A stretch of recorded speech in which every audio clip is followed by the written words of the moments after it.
This is RTP. This is RTP180.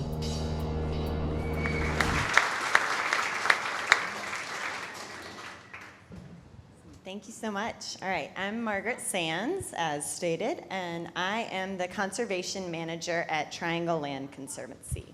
So Triangle Land Conservancy is an environmental nonprofit known as a land trust. So that means that we work with landowners in the Triangle to conserve properties and permanently protect land from development to secure community benefits. So in the next 5.5 minutes, I'm going to tell you about all the wonderful things we've done since 1983.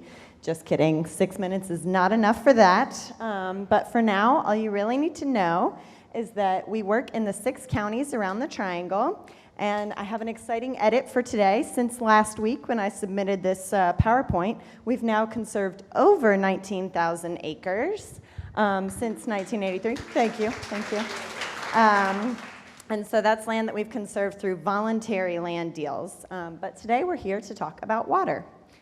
So even though our job is land conservation, a lot of times that work is intertwined with water conservation. As you can see on these blue droplets here, these are projects that we've completed that exist in a drinking water, source water watershed. So all of these projects, basically the water that falls on that land as rain and other precipitation ends up in streams and waterways that flows to drinking source waters that we here in the Triangle consume. So by 2025, our goal at Triangle Land Conservancy is to conserve an additional 7,000 acres, and a lot of that we're targeting is land that filters water. So why do we conserve land for water? Conserving land that filters water is actually one of the cheapest and most effective ways to prevent contamination of drinking water. When water falls on an impervious surface like the roof or the parking lot or the street, it's more likely to run directly into our stormwater systems and our waterways and take all of the pollutants that we have in our urban environments with it. However, in natural environments, that water is more likely to soak into the soil and be absorbed by plants and naturally be filtered before it enters those waterways and streams. So here we've got, all right, we're going to take a quick poll. Raise your hand if you live in the city of Durham. All right, my people. So your water comes from Lake Mickey and the Little River Reservoir. So you can see your watersheds there in green and blue. And most of them exist actually outside of Durham County. Okay, so where are the Raleigh people? All right, so your water and the beer we're drinking tonight comes from Falls Lake and Lake Benson. So you can see here that your watershed actually includes the Durham watershed. So you get our cast-off water, but we're nice enough to share it with you. And together, those two watersheds make the Upper Neuse watershed. Okay, and so all of my Durham, Raleigh, and RTP people, raise your hand if you remember to pay your water bill last month. Not seeing nearly enough hands, okay. So keep your hands up if you also contributed to land conservation last month. So, trick question, this isn't a fundraising pitch, but actually, for those of you who paid your water bill in the city of Raleigh and the city of Durham, you also contributed to a fund that Triangle Land Conservancy and other land trusts can use to conserve water in your watersheds. So we call this the Upper Neuse Clean Water Initiative. So for you, it's only 15 cents per 1,000 gallons of water, or about $8 per year for most city residents. But for us, that means that in the past 14 years, we've been able to conserve 120 properties, 111 miles of streams have been buffered, and that's about 10,000 acres of land. And that's increased the city of Raleigh's investment 7-fold in that time. So with that fund, Triangle Land Conservancy has been able to purchase land like Brumley Nature Preserve, where we just added an additional 60 acres this year. Horton Grove Nature Preserve, where we have 10 miles of trail and we host students for stream studies programs. And places like Green Button Farm, which is a sustainable hog farm where the city of Raleigh invested in stream buffering and other best management practices and supported a conservation easement so that no matter who owns this farm in the future, it'll never be developed.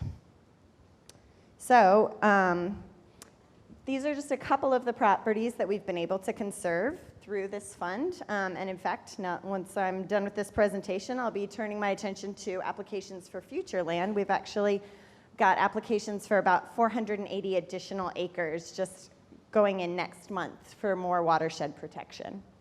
So if you live in Chatham, Morrisville, Apex, or Cary, don't think we've forgotten you. You are part of the Upper Cape Fear watershed, and your watershed is actually even larger. So it's 1,687 square miles, and currently it's about 70% of that land is farms, fields, wetlands, and forests, so land that's naturally filtering your drinking water, but about 92% of it is currently unprotected and therefore vulnerable to development.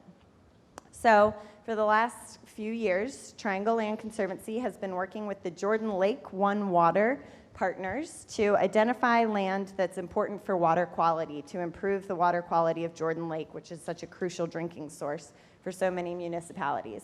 So with the help of the Duke Nicholas School for the Environment, we've been mapping these water qualities on a micro scale, so looking down at pixel level in the watershed to see which properties have the highest water quality benefits. And from that process, we've created this lovely map, which ranks each property down to a parcel level. And so we've identified 10,000 parcels and 385,000 acres that are priorities for conservation. And the Jordan Lake One Water partners have committed to conserving 35,000 of those acres in the next 35 years.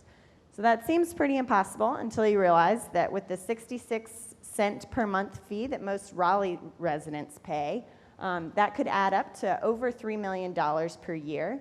And with the leveraging rate that we've already proven in the Upper Neuse area, we could turn that into about $24 million annually for conservation. So that's conservation of forests, farms, and public parks that could be protected forever and continue filtering drinking water in the watershed. So what can you do to contribute to these efforts? If you live in the Upper Neuse area, please keep drinking tap water. Pay your water bills, and thank your representatives. So this is a great example program for the area and actually for the nation. There aren't many programs like this. So you've got some new representatives coming in. Make sure they know that you're grateful that they're funding land that filters water. If you're in the Upper Cape Fear, these kind of programs only happen with public support. So we've got a plan that has just been published this week. And it includes a lot of strategies to conserve land in the watershed, but it needs support. And for everybody, get outside. We've got a lot of public places that are filtering your natural water where you can go for a hike and see the early processes of your watershed. And also, please just learn more about land conservation so we can continue the conservation conversation. All right, here's our information.